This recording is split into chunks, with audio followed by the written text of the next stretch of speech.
মহাভারত।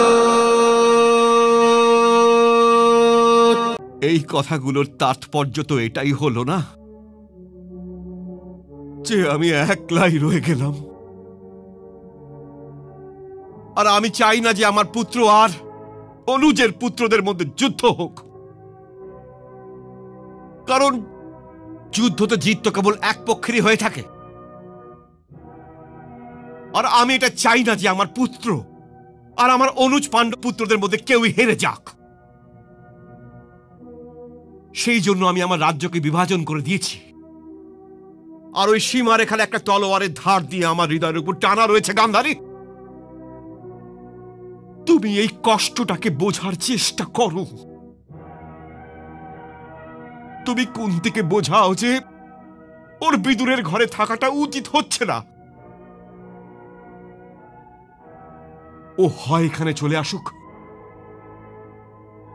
নয়তো নিজের পুত্রদের কাছে চলে যাক। মহারাজ,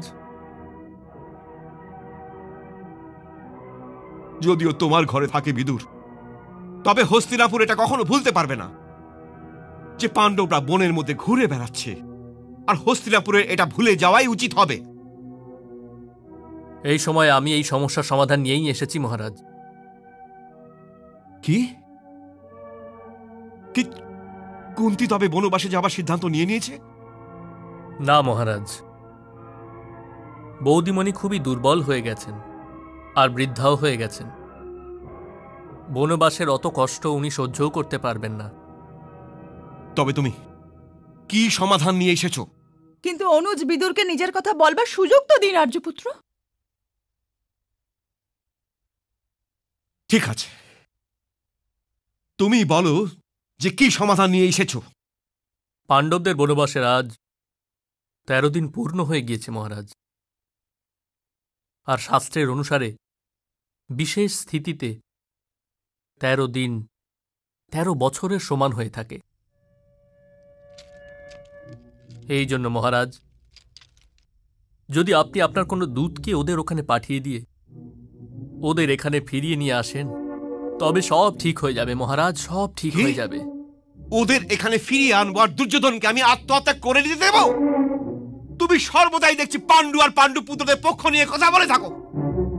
যদি ওরা তোমার এতটাই ভালোবাসার, তবে যাও যাও ওদের কাছে চলে যাও। আর্যপুত্র, ওকে জিজ্ঞাসা করো যে ও আমার মহামন্ত্রী নাকি ওদের মহামন্ত্রী। এখন যখন আমি যুদ্ধকে 13 বছর পেছনে পাঠিয়ে দিয়েছি, ও চাইছে যে আমি পাণ্ডব পুত্রদের ফিরিয়ে নিয়ে আসি, আর দিন রাত যুদ্ধ আমার হৃদয়ের দ্বারে আঘাত করতে থাকুক। কিন্তু এমনটা হবে না বিদুর, এমন হবে না। বিদুর, বিদুর, আরে